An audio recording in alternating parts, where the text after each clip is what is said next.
Bonjour et bienvenue pour cette deuxième partie de l'ordre chronologique de lecture des Avengers, la suite de cette vidéo tant demandée. Aujourd'hui, on va s'attarder à tout ce qui est la partie, on va dire la plus récente, la fin des années 90, début 2000, avec notamment les runs de Kurt Busiek, le petit run de Geoff Jones et le début du run de Bendis. Alors ça va être une grosse vidéo et on est parti tout de suite.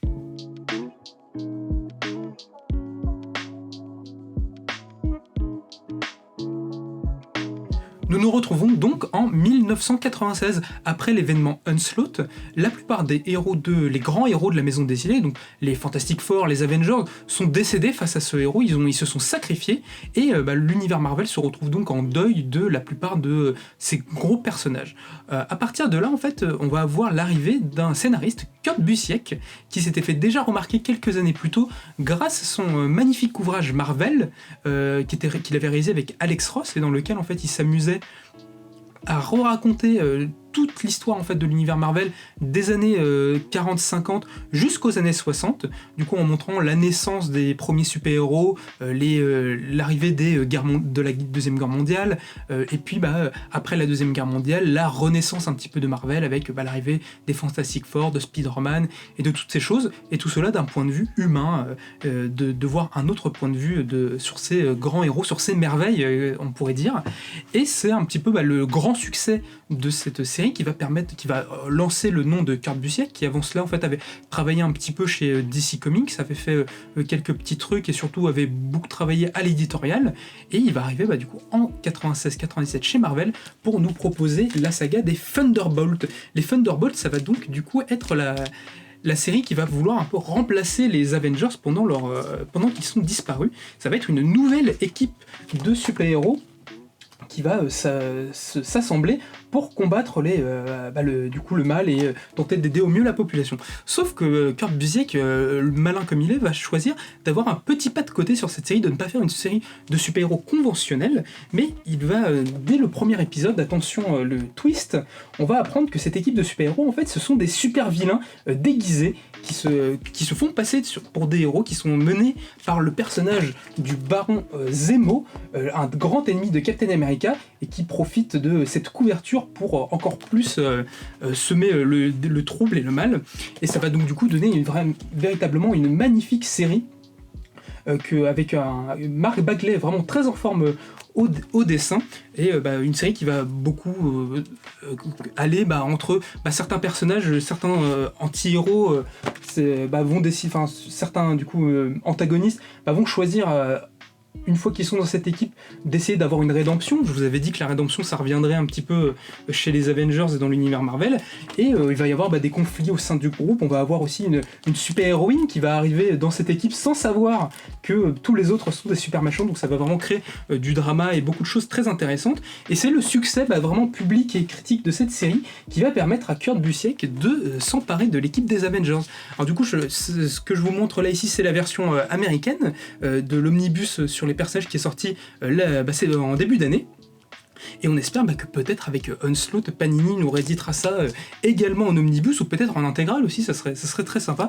En tout cas, c'est vraiment une excellente série si vous tombez dessus, qu'on vous conseille vraiment fortement, avec beaucoup de personnages très attachants, une évolution sur le long cours pour beaucoup de personnages, et ça marque vraiment avec le Kurt Busiek qui sait à la fois faire des grandes sagas avec beaucoup d'action, beaucoup d'enjeux, mais aussi s'intéresser au fond et au cœur de ces personnages.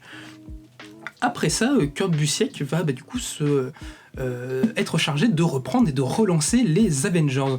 On va voir la fin de Heroes Reborn avec la saga qu'on va appeler Heroes Returns, et qui va voir les héros revenir dans l'univers classique Marvel, et ça va être le moment de lancer une toute nouvelle série. Kurt Busiek, pour cette série-là, il va être accompagné au dessin du légendaire George Pérez, avec qui il va relancer vraiment cette série et en faire l'un des grands vaisseaux amiraux de l'univers Marvel, où il va reprendre des choses à la fois très classiques. Kurt Busiek, c'est un amoureux de la continuité Marvel. Je pense qu'il doit avoir lu tous les comics jamais écrits, si on en croit à chaque fois les déclarations qu'il peut faire en interview ou sur Twitter. Et il se plaît vraiment à revenir sur des choses un petit peu vintage sur les héros, revenir à une dynamique avec des Avengers, à la fois de les des gros personnages avec Captain America, Iron Man, Thor, mais aussi en présentant des héros plus secondaires de l'univers Marvel et de créer vraiment des dynamiques de groupe très intéressantes avec ces héros soit secondaires, soit un petit peu tertiaires et qui ici peuvent montrer que c'est n'importe qui peut apporter sa pierre à l'édifice et c'est vraiment très très beau. En plus, on a le magnifique George Pérez, alors qui est surtout connu pour tous les travaux qu'il a fait chez DC Comics. C'est lui qui a fait Crisis on Infinite Earths, qui a fait les New Teen Titans avec Mark Wolfman, qui est vraiment un artiste légendaire dont on a appris il y a peu qu'il était atteint d'un cancer et qu'il ne restait plus que quelques mois à vivre. Donc du coup, célébrons ce grand auteur qui a vraiment fait beaucoup de choses pour la bande dessinée américaine et a vraiment un auteur légendaire qui nous a proposé toujours avec... hyper généreux dans ses planches, avec tout, qui essaie toujours de se renouveler, de proposer de nouvelles choses. Donc vraiment, lisez du George Pérez et si vous pouvez, lisez ses Avengers parce que c'est vraiment, vraiment super. Ça pareil, c'est un exemplaire personnel de cette saga-là qui avait été sorti il y a quelques années en Marvel Icons, qui n'est actuellement plus disponible, mais... donc qui était en 2 tomes, mais qu'on vous recommande aussi fortement si vous tombez dessus en occasion, et qui sait peut-être comme Panini réimprime et réédite certains de ces icônes, on espère que ceux-là seront dans les prochaines lignes de mire, parce que c'est vraiment superbe et c'est... pareil, une des grandes sagas de la fin des années 90 et du début des années 2000 chez Marvel. À partir de là, Kurt Busiek, ça va vraiment devenir un des hommes forts de Marvel. Il va reprendre vraiment beaucoup de séries, il va s'occuper un petit peu de Iron Man, il va relancer les personnages des Defenders, et ça va lui donner une certaine aura. À cette période-là, on va avoir un dessinateur, Carlos Pacheco, qui est en train de terminer en fait des épisodes qui sont run en fait sur les X-Men, et après ça, il a très envie de faire une série sur les Avengers. Un petit peu comme Neil Adams, souvenez-vous, pour la saga de la guerre Chris Skrull, il a vraiment envie de faire une saga sur les Avengers, et c'est donc tout naturellement avec Kurt Busiek qui va s'atteler à cette tâche-là. Les deux auteurs se respectent vraiment beaucoup l'un l'autre, et surtout Carlos Pacheco apprécie grandement ce que l'auteur fait sur les Avengers. Il va donc décider de lancer une série parallèle, une nouvelle saga sur les personnages, et ça va être assez compliqué à l'origine pour ce faire. Busiek il va proposer plusieurs pitchs, plusieurs histoires, mais à chaque fois ça colle pas vraiment, et ça peut rentrer en conflit avec d'autres histoires qui sont racontées un petit peu pareillement dans l'univers Marvel. Donc du coup il se sent un petit peu coincé, et c'est lors de discussions avec notamment Roger Stern et qui avait déjà réalisé, souvenez-vous, des sagas sur les Avengers, et Mark Waid qui est arrivé depuis pas si longtemps que ça chez Marvel. C'est des discussions avec eux qui va vraiment avoir le déclic pour commencer à écrire sa saga des Avengers Forever. Les Avengers Forever, c'est aujourd'hui considéré peut-être pas comme mais comme l'une des meilleures histoires à jamais avoir été racontée sur les personnages des Avengers, et l'une des sagas les plus cultes de l'univers Marvel, qui va avoir une immense histoire qui commence avec le personnage de Immortum, qui en fait Kang le Conquérant, mais dans un futur très lointain, et qui s'occupe de gérer un petit peu tout ce qui a trait au temps dans l'univers Marvel. Et en fait il se rend compte que le personnage de Rick Jones possède des pouvoirs cosmiques en fait depuis la fin de la guerre Chris Skrull, et ces pouvoirs en fait pourraient modifier à jamais l'histoire de l'humanité et de l'univers tout entier. Et il va donc décider de le capturer, de le tuer pour empêcher cela. Problème, c'est que le personnage de Kang le Conquérant, donc du coup la version plus jeune de Immortum, ne l'entend pas trop de cette oreille. Il va décider d'aider le jeune Rick Jones, et en utilisant ses pouvoirs cosmiques, il va réussir à invoquer une équipe d'Avengers qui vient d'un petit peu partout dans le temps. Il va aller chercher plein de Avengers de toute l'histoire de Marvel. On va retrouver un Captain America juste au sortir de la Secret Invasion, celle des années 70, donc du coup complètement désabusé. On va avoir un Captain Marvel du futur, on va avoir un Hawkeye qui sort tout juste de la guerre Chris Skrull, on va avoir un Hank Pym qui à ce moment-là pourpoint jaune et qui a oublié totalement sa personnalité d'origine, et qui vont du coup se lancer dans toutes ces personnalités qui ne s'entendent pas forcément, vont faire équipe pour lutter contre Immortum et pour protéger Rick Jones. Et ça va permettre à Kurt Busiek de revisiter toute l'histoire de Marvel, vraiment de toutes les publications de l'éditeur, et surtout de retravailler le personnage de Kang le Conquérant, qui prend ici une toute autre saveur et devient vraiment un personnage vraiment très complexe et vraiment très intéressant à suivre dans des moments extrêmement forts. C'est une vraiment très très bonne saga que je vous recommande. Carlos Pacheco au dessin, il est vraiment en feu, il propose certaines des meilleures planches de sa carrière. Et Busiek au scénario vraiment met tout ce qu'il faut. Il y a de la grande aventure, il y a un petit peu d'émotion, il y a des moments forts. Et si vous aimez les Avengers, vous ne pouvez que être ému par certaines scènes et vibrer sur d'autres. Donc vraiment, je vous conseille plus qu'ardemment Avengers Forever. Ça peut se lire vraiment tout à fait indépendamment. Il n'y a pas besoin de lire autre chose du run de Kurt Busiek pour s'y lancer. C'est vraiment une saga indépendante et qui est vraiment un petit trésor à découvrir. À partir de là, du coup, Kurt Busiek va continuer son run sur les Avengers. Ça va au fil du temps un petit peu perdre il va un petit peu perdre en popularité au fur et à mesure, surtout en fait à partir de l'arrivée au début des années 2000 de la ligne Ultimate et surtout des Ultimates de la version Avengers de Mark Millar et Brian Hitch, qui va un petit peu en fait par sa modernité et par beaucoup de choses que Mark Millar va amener, un petit peu ragardiser ce que fait Busiek à côté, alors que c'est toujours aussi qualitatif, mais l'époque fait que on préfère les Ultimates. Symboliquement, les lecteurs en fait considèrent que la fin du run de Kurt Busiek en fait prend un petit peu fin dans la saga en fait qui va faire le crossover JLA Avengers, qui va aussi réaliser avec George Perez et qui va voir du coup qui est à l'heure d'aujourd'hui le dernier crossover en fait entre les deux maisons d'édition. Donc c'est quelque chose d'un petit peu mythique et qui va permettre aussi à Busiek de montrer son amour pour les deux maisons d'édition dans une très très grande saga qui je pense aujourd'hui a très peu de chances d'être réédité. Donc si vous tombez dessus, franchement allez-y parce que c'est vraiment très très bien. Et à partir de là, Busiek va laisser la main à une nouvelle génération d'auteurs qui arrivent chez Marvel, et du coup à partir de là on va passer sur Geoff Johns.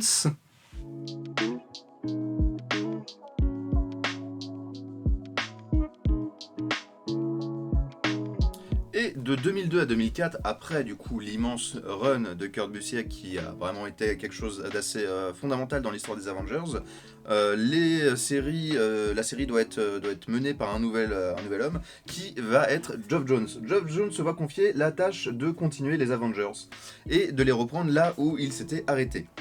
C'est un travail qui est assez colossal de passer après Busiek, et Geoff Johns va faire de son mieux du coup pour continuer leurs aventures.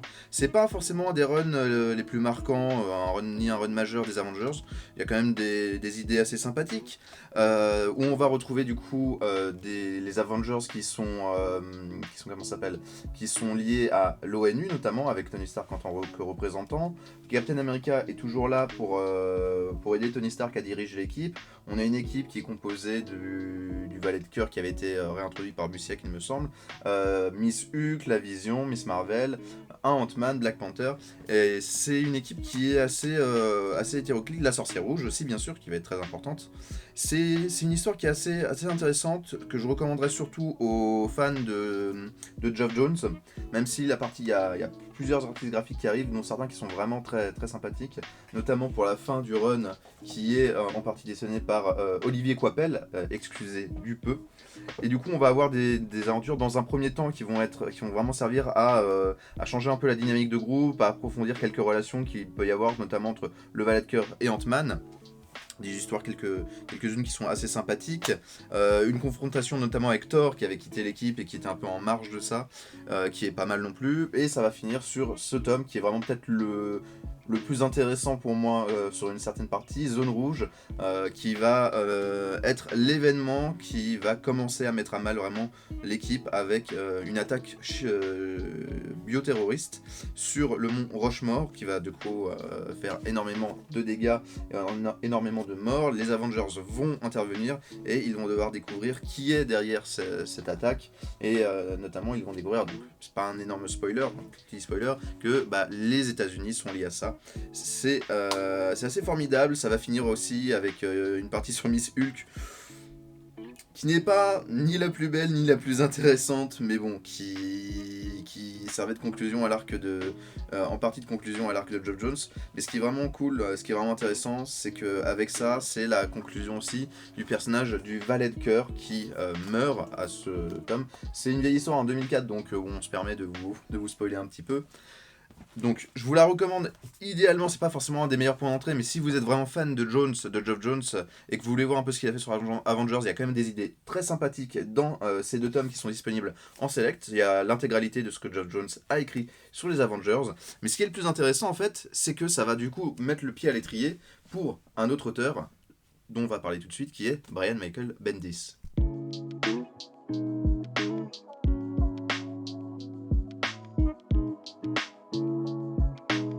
Et du coup, on arrive fin 2004 avec l'arrivée d'un auteur qui va marquer vraiment l'histoire des Avengers de sa patte, de son écriture. C'est Brian Michael Bendis qui arrive avec l'arc Avengers, la séparation.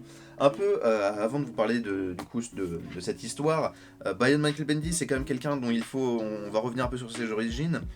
Sa démarche artistique, c'est quelqu'un qui vient du comics indépendant, mais surtout du comics underground, qui a été repéré dans un premier temps par Todd McFarlane pour les séries Hellspawn et Sam and Twitch, qui plus tard après se refait remarquer par les pontes de Marvel à l'époque, qui sont Joe Quesada et Jimmy Palmiotti, qui viennent le démarcher pour qu'il puisse venir écrire des comics chez eux. Il va faire un run historique de Daredevil que vous connaissez sûrement. Il va enchaîner avec du Ultimate Spider-Man, qui est là pour regagner des lecteurs à un moment où Marvel est vraiment très très bas en termes de vente, en termes de popularité.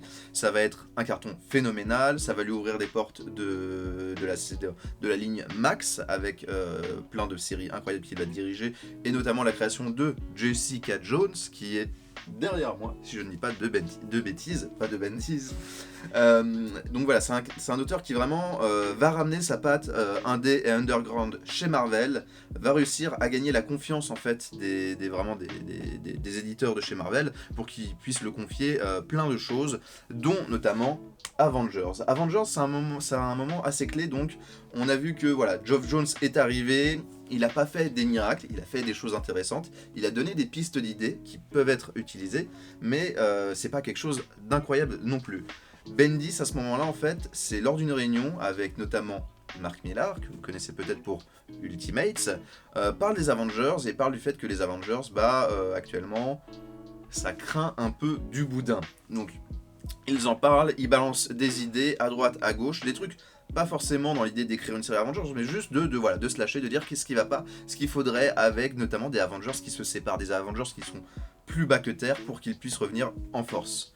Mais après ça, Bendis va se voir confier la série Avengers au numéro 500, qui est un numéro du coup historique à ce moment-là, c'est un gros numéro, un beau chiffre rond, le numéro 500, et il va arriver sur cette série avec David Finch, avec qui il va beaucoup travailler, notamment c'est un peu le Alex Maleev, c'est le deuxième Alex Maleev de Bendis on pourrait dire, et qui va faire ce magnifique arc qui est Avengers la séparation que je vous recommande énormément, qui est disponible en plus en must-have pour 15€, et ça c'est vraiment vraiment cool. Avengers la séparation en fait, ça va commencer très fort avec juste un doigt d'honneur de Bendis qui ne s'est jamais caché, a toujours dit que dans les Avengers, il détestait un personnage qui était le personnage de Cœur de Valet. Ce personnage a été tué par Geoff Jones, mais ça n'a pas empêché Bendis de le faire revenir pour le faire remourir. Et quitte à faire revenir et remourir un personnage, autant faire en sorte que ça mette les héros plus bactères avec vraiment un attentat qui est créé, les héros qui deviennent fous, Miss Hulk qui replonge à nouveau dans la folie. Après ces épisodes de Geoff Jones, on voit que Miss Hulk c'est un personnage qui est très délicat à gérer. Elle a une santé mentale qui est vraiment compliquée, et là ça va tout simplement être la fin pour elle au niveau des Avengers, et ça va pousser les Avengers dans leur dernier retranchement à se dire qu'est-ce qui se passe, qu'est-ce qui a foiré, est-ce que ils ne sont pas de trop, est-ce que le monde a encore besoin d'Avengers. Ça va être une période assez phénoménale, assez dense, et très critiqué. Aujourd'hui, Avengers la séparation, c'est vraiment quelque chose, c'est culte, on connaît, on recommande, c'est bon. À l'époque, ça a suscité beaucoup de critiques de la part de Bendis, des fans en fait, qui n'étaient pas contents de ce que Bendis proposait. Dire tu n'es pas un fan des Avengers, nous on veut juste lire des histoires d'Avengers et pour nous là tu les détruis complètement. Et en fait, ce qui est intéressant, c'est que ça, on se dit c'est la fin des Avengers, après il y aura plus des Avengers, ça se finit sur un magnifique numéro de Avengers Final qui est vraiment un hommage aux séries Avengers qui est dingue et qui est très émouvant et qui est vraiment très touchant. Mais ça en fait c'est tout simplement un pivot qui va permettre à Bendis de reconstruire les Avengers et de créer quelque chose de complètement nouveau.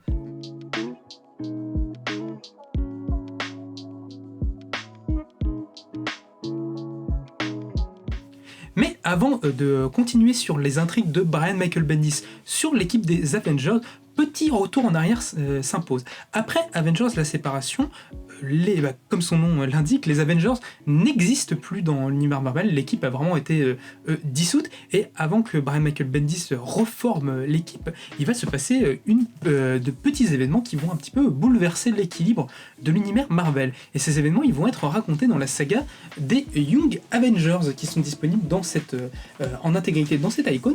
Le principe, en fait, c'est que après ces événements-là, il n'y a plus d'Avengers et une grande menace se prépare, mêlant Kang le Conquérant, et on va voir l'arrivée d'un nouveau personnage qui est en fait une version jeune de Kang, qui va, pour tenter de contrer les mauvais plans de sa version future, va revenir dans le présent pour tenter de recruter une nouvelle équipe de Avengers, de jeunes Avengers, où il va aller en fait chercher des personnages qui ont plus ou moins de lien avec l'équipe. Je ne vous en dis pas trop pour vous laisser le plaisir de découvrir un petit peu tout ce quel rôle chacun peut avoir là-dedans, mais qui va lancer cette nouvelle équipe et qui va tenter de reprendre tout l'héritage des Avengers, mais avec de nouvelles valeurs et de nouveaux personnages. C'est vraiment les Young Avengers, c'est vraiment une magnifique série qui nous propose beaucoup de nouveaux personnages. On va retrouver notamment le personnage de Kate Bishop, qui est l'autre Hawkeye qui est créé dans cette saga-là. On va retrouver le personnage de Cassie Lang, la fille de Ant-Man, qui va à ce moment-là aussi devenir une Avengers. On va avoir le personnage de Patriot, qui va être assez important et qui a beaucoup de choses. On va avoir la naissance du personnage de Hulking, de Wiccan, et de tous ces superbes personnages qui ont fait un petit peu les années 2000 chez Marvel, et qui vont commencer leurs aventures ici. C'est dessiné par le superbe Jim Cheung, qui avant ça avait fait qui avait roulé un petit peu sa bosse chez Marvel et en indépendant, et qui ici nous propose une haute tenue pour vraiment la plupart des épisodes qu'il réalise. Et cette série, en fait, elle est scénarisée par Alan Heinberg. Et en fait, Alan Heinberg, il fait partie de ces scénaristes qui viennent à l'origine de la télévision. Un petit peu comme Josh Whedon, qui avait été débauché par Marvel pour travailler sur les X-Men. Alan Heinberg, alors la série la plus connue qu'il a fait, c'est Sex and the City, pour lequel il était producteur et scénariste, mais je vous vois tout de suite venir, ne vous enfuyez pas tout de suite, mais c'est quelqu'un qui est vraiment un très bon scénariste et qui va proposer beaucoup de choses très intéressantes sur cette série-là, et c'est au cours d'une interview qu'il réalise pour le magazine Wizard, qui était un petit peu le comic box si vous avez connu de Outre-Atlantique, un magazine spécialisé dans les informations sur les comic books, va raconter tout l'amour qu'il a pour les comic books de super-héros et pour les héros Marvel, et c'est comme ça qu'il va se faire repérer et qu'on va lui donner les clés de cette grande saga.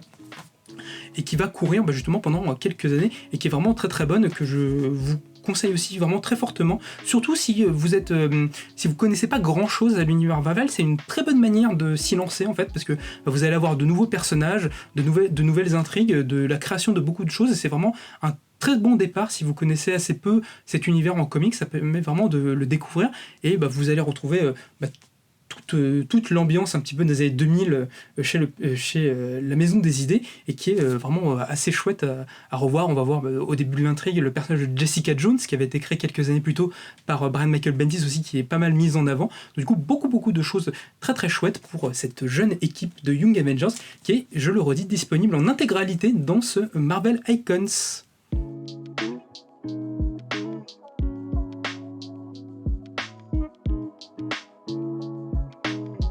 coup, nous sommes en 2005, en janvier 2005, les gens sortent pour aller acheter leur numéro de comics et découvrent un nouveau fascicule qui est le fascicule New Avengers. Et oui, en fait, c'était ça que ça amorçait Avengers la séparation, mettre plus bactère les Avengers pour mieux les faire renaître, le phénix qui renaît de ses cendres.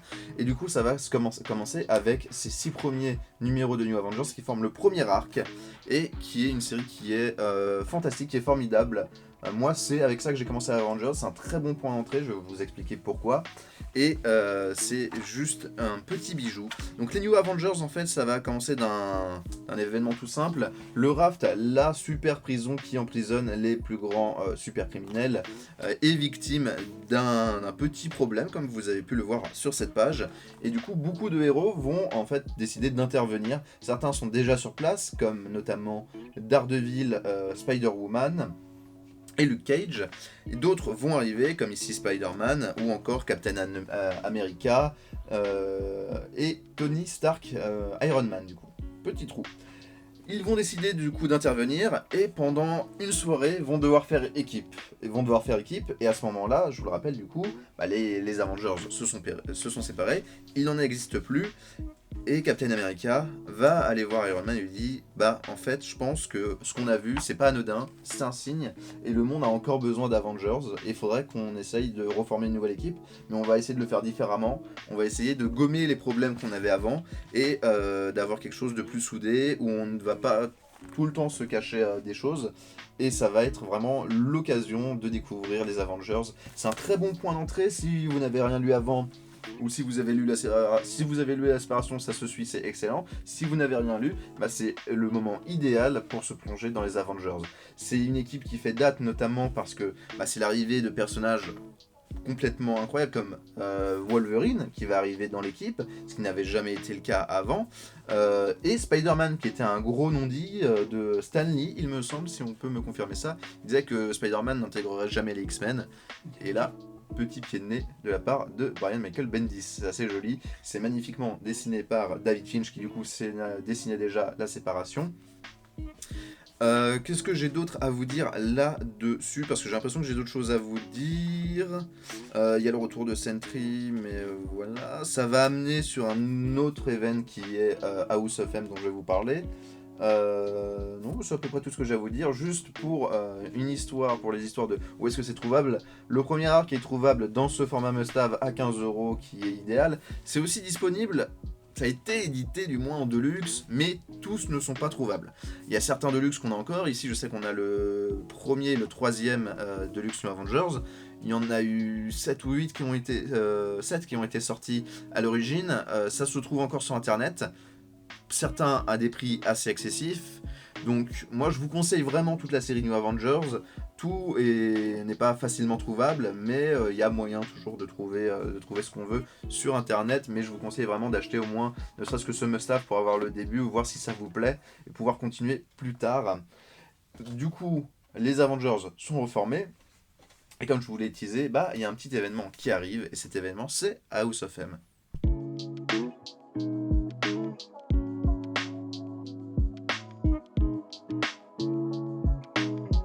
Donc en 2005, à l'été 2005, c'est l'occasion de retrouver du coup une nouvelle série. À ce moment-là, du coup, il y a 2 séries qui marchent énormément chez Marvel. La série New Avengers qui débute et qui vraiment, malgré de vives critiques, devient très vite un carton. Et les X-Men qui sont vraiment au top de leur forme à l'époque, avec la série Astonishing X-Men, qui est un très bon point d'entrée pour les X-Men, qui est scénarisé par Joss Whedon. Joss Whedon qui est très occupé malheureusement avec tout son travail audiovisuel, notamment le film Serenity qui doit faire suite et fin à sa série Firefly, que je vous conseille si vous n'avez jamais vu, un petit bijou, et du coup qui n'a pas le temps de tenir les deadlines pour écrire ses X-Men. Marvel va décider de faire un petit événement qui va être confié à Brian Michael Bendis et dessiné par Olivier Coipel. Et Michael Bendis, c'est dur à dire, va nous pondre ce petit bijou qui est House of M. House of M, c'est tout simplement un monde dans lequel les Avengers n'existent pas et dans lequel Wanda a repris les rênes, manipule tout le monde et va donner à tout le monde ce qu'ils ont toujours désiré, comme par exemple Spider-Man qui voit son oncle Ben revenir, que son oncle Ben est toujours vivant, Matt Murdock qui a une femme et une vie posée. C'est une histoire qui est formidable, sauf que dans ce monde, malgré la beauté inhérente, eh bien, il y a Wolverine qui se réveille et qui, lui, a encore tous ses souvenirs. Et en fait, ça va être le déclencheur du coup de cette histoire où il va décider de retrouver tous ses coéquipiers des Avengers et quelques-uns des X-Men pour leur rappeler en fait leur vraie vie et du coup leur permettre de régler ce problème et d'aller confronter Wanda. Ça va être un truc énorme, une énorme conclusion que vous connaissez sûrement avec la phrase qui est prononcée par Wanda. Si j'arrivais à la trouver, ça serait magnifique. Qui est Mutants No More. Mutants No More, qui du coup provoque un énorme cataclysme chez les mutants, puisque cette phrase a pour but, j'ai réussi à trouver, qui a pour but de en fait tout simplement plus ou moins tuer les mutants en les privant de gènes X. Certains mutants meurent du coup à cause de leurs gènes et certains n'ont tout juste plus leur pouvoir, mais ça reste quand même le deuxième plus gros massacre de mutants de l'histoire des X-Men après Genosha. Donc les mutants n'ont pas du tout la vie facile. Suite à ça, les Avengers vont décider de se réunir pour savoir ce qu'ils vont faire de Wanda avant d'être arrêtés par Magneto, et c'est une histoire qui est complètement folle, extrêmement bien dessinée comme vous avez pu le voir, avec des super idées de mise en scène, extrêmement bien écrites par Michael Bendis, et c'est le lancement des events annuels qui reviennent du coup. Ça c'était un truc qui avait un peu provoqué la chute de Marvel, et là ça marche tellement bien que Marvel se dit bah c'est parti, on peut y retourner, on peut refaire des events annuels chaque été pour raconter des grandes histoires, des grandes sagas. Pendant un temps, ça va vraiment être quelque chose d'incroyable, avec plusieurs events qui sont centrés autour des Avengers et certains qui sont même écrits par Brian Bendis. Ici, cet événement, vous pouvez le retrouver soit en must-have, comme ici pour 15€. Il y a aussi l'édition Deluxe qui est toujours disponible pour une trentaine d'euros, il me semble, qui est vraiment très très bien parce que c'est du grand format que vous connaissez, donc pour profiter des dessins de Olivier Coipel, c'est vraiment idéal. Après ça, eh bien tout simplement, on va revenir à des choses un peu plus calmes pour les X-Men, ça on va pas l'aborder, mais pour les Avengers, bah, la série New Avengers va continuer, et notamment, on va continuer petit à petit jusqu'à arriver à un autre événement qui est Civil War, qui va être présenté par mon très cher collègue.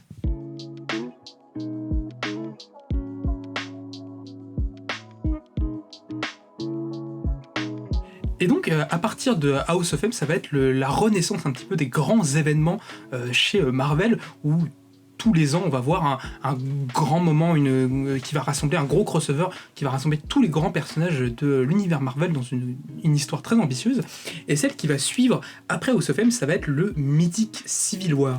Civil War, il va donc du coup être conçu par le scénariste Mark Millar, qui à ce moment-là est vraiment un des gros scénaristes de la Maison des Idées, qui va être épaulé beaucoup par Brian Michael Bendis, et ça on ne le dit pas assez. On impute souvent beaucoup le succès de cette série à Millar, et ça va être le début de cette grande histoire qui va rassembler tous les grands héros de Marvel. Le principe de l'histoire, ça va être on va voir le super méchant Nitro qui, lors d'une confrontation avec l'équipe de super-héros des New Warriors, va complètement faire détruire une partie d'une grande ville américaine, et notamment en fait va complètement détruire une école qui va voir la mort de beaucoup d'enfants. Et ça va énormément marquer l'opinion américaine, qui, après cela, le gouvernement va choisir de lancer une loi qui va appeler la loi de recensement des super-héros, et pour lesquels en fait ils vont vouloir encadrer les super-héros en les obligeant à révéler leur identité secrète pour pouvoir vraiment être contrôlés par les États-Unis, être mis un petit peu sous tutelle du Shield et tout ce genre de choses. Certains héros vont décider de se ranger derrière cette loi, notamment le personnage de Iron Man, le personnage de Reed Richards et le personnage de Spider-Man qui dans un premier temps se range du côté de la loi, et d'autres personnages comme Captain America qui a toujours lutté pour les libertés individuelles, décide de se confronter de front au gouvernement et de partir vraiment en guerre ouverte contre les autres super-héros. Ça va être vraiment une histoire vraiment très puissante, très déchirante, qui fait écho à une certaine actualité américaine qui, à l'époque, en fait, après le 11 septembre, avait vu, notamment sous George Bush, le vote de la loi des lois justement très restrictives du Patriot Act, notamment très restrictives pour les libertés individuelles, et du coup, le déchirement un petit peu de la société américaine à ce moment-là est mis en scène par les auteurs dans l'univers Marvel. L'univers Marvel, ça a toujours été un univers beaucoup plus que DC Comics, très proche de la réalité. On en a déjà parlé avec le retour de Captain America qui faisait écho au retour à la mort de Kennedy. Pareil pour Captain America, l'événement de Secret Empire qui arrivait avec le Watergate et toutes ces choses-là. Et Civil War se range vraiment dans la continuité de ces histoires en faisant écho à l'actualité. C'est vraiment une très très bonne saga qui est très différente du film qui en était tiré et qui propose vraiment beaucoup de choses très sympas. Si vous voulez vraiment lire le plus essentiel pour Civil War, vous pouvez lire du coup ce premier tome qui est disponible en Deluxe, qui contient la série en elle-même, l'affrontement entre les super-héros, et vous pouvez retrouver après dans le second tome, qui est vraiment très sympa, vous retrouvez tout ce qui va être lié au personnage de Spider-Man pendant l'événement qui, je vous laisse peut-être le découvrir pour ceux qui ne le savent pas, mais qui va vivre certains événements assez traumatisants et qui vont notamment avoir beaucoup d'impact pour la suite de son histoire. Donc on va voir le côté de Spider-Man.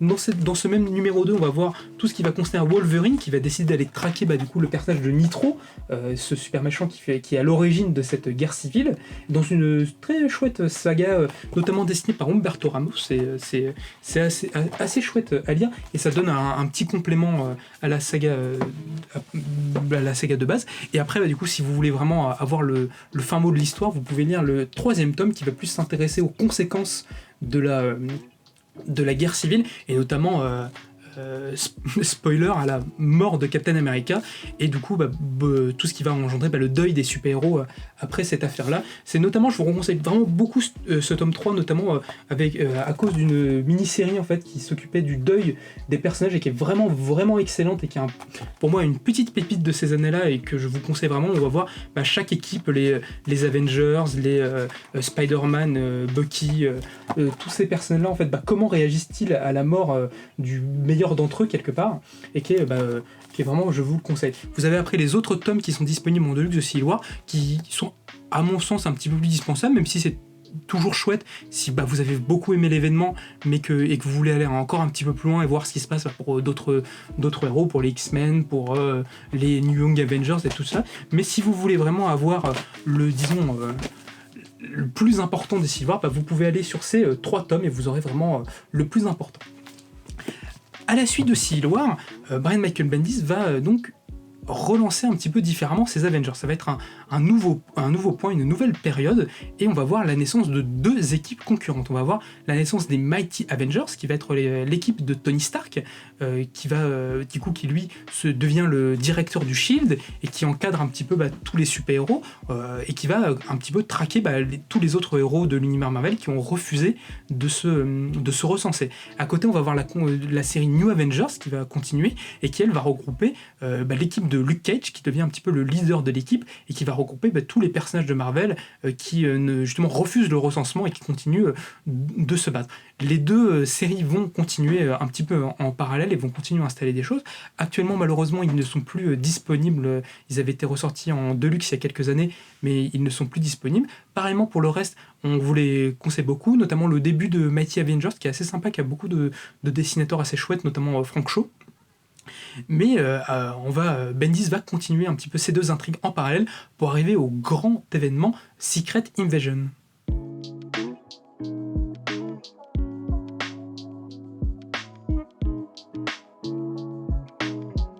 Et nous arrivons donc à la saga Secret Invasion. La saga Secret Invasion, c'est vraiment très important pour Brian Michael Bendis, car c'est la saga, l'histoire qu'il a envie de raconter depuis ses tout début sur l'équipe des Avengers. Il y a des petits indices et des débuts d'intrigue qui sont lancés dès le début dès son premier numéro de Avengers, enfin de New Avengers en tout cas, et c'est vraiment une saga qu'il a préparée minutieusement pendant plusieurs années en semant des pistes, en commençant des choses. Le principe de Secret Invasion, bah, un petit peu comme son nom l'indique, c'est qu'on va on va découvrir qu'une invasion secrète se prépare depuis des dizaines et des dizaines d'années sur Terre de la part des personnages, enfin des Skrulls, ces aliens métamorphes qui, après la destruction de leur planète, en recherchent une et ont décidé de jeter leur dévolu sur la Terre. Et donc on va voir le début de cette invasion secrète où beaucoup de héros et de personnages importants de l'univers Marvel ont été remplacés, et on va donc voir une saga qui va voir assez paranoïaque, qui va voir se confronter beaucoup les héros. Ça va être un petit peu l'occasion pour l'équipe de Iron Man par exemple de se retrouver avec l'équipe avec l'équipe classique, enfin des New Avengers, et de faire un petit peu la paix, de tenter de s'allier pour cette grande invasion. Ça va vraiment être un grand moment de l'univers Marvel, beaucoup de révélations, beaucoup de choses. Le principal enjeu pour Brian Michael Bendis, c'est de créer une saga justement qui ne repose pas que sur les révélations de qui est un Skrull, mais justement de pouvoir faire un petit peu la part des choses. Ça va être la naissance d'aussi d'autres grandes équipes, notamment les Secret Warriors de Jonathan Hickman qui commencent ici et qui vont lancer aussi beaucoup d'intrigues qui vont prendre pour Jonathan Hickman, qui vont prendre racine des années plus tard. Et qui est vraiment très très chouette. C'est dessiné par Lenin Francissiou, qui a déjà fait des épisodes de New Avengers avec Brian Michael Bendis, et qui est vraiment au sommet de sa forme ici. Et après, du coup, ces grandes batailles, je vous révèle pas trop, pareil pour vous laisser le plaisir de certaines révélations, mais je vais devoir révéler la fin pour parler de la suite. En fait, à la suite de cette grande bataille, le personnage de Norman Osborn, qui depuis quelques temps en fait travaille pour les Thunderbolts, qui ont été reformés par l'armée américaine, va s'illustrer en tuant la reine des Skrulls devant des caméras de télévision et apparaître comme le grand héros de cette bataille. Et c'est à partir de ce moment-là où tout va un petit peu partir en vrille, parce que Norman Osborn va remplacer Tony Stark à la tête du Shield et devenir un petit peu le grand Manitou de l'univers Marvel, et va après cela s'engager une période assez sombre pour l'univers Marvel, qui va voir la part belle aux vilains et aux antagonistes, et qui va s'appeler du coup la période de Dark Reign, et qui va voir la naissance des Dark Avengers de Norman Osborn. Mais avant de continuer, on doit s'arrêter. Oui, c'est la fin de cette deuxième partie, une partie assez dense, assez costaud, ça doit faire à peu près autour des 40 minutes de vidéo. Mais du coup, on a essayé de s'arrêter au meilleur moment, donc à la fin de Secret Invasion, avant le début du Dark Reign et des Dark Avengers, qui sera le début du coup de la troisième vidéo, qui continuera le run de Bendis. Donc vous avez déjà beaucoup de comics à lire si ça vous intéresse, beaucoup de bons points d'entrée, avec notamment Busiek si vous arrivez à les trouver, ou les débuts de Brian Michael Bendis avec Avengers la séparation et New Avengers, qui sont des très très bons points d'entrée si vous voulez découvrir des Avengers vraiment modernes et tout, et très intéressant. La troisième partie arrive normalement en fin de semaine pour fêter la nouvelle année 2022, en espérant qu'il n'y ait pas peut-être une quatrième partie, on verra. Tous les liens sont bien sûr à retrouver dans la description de la vidéo, et les livres sont aussi disponibles, pour ceux qui sont disponibles, au 49 rue La Cépède à Paris. On vous attend nombreux.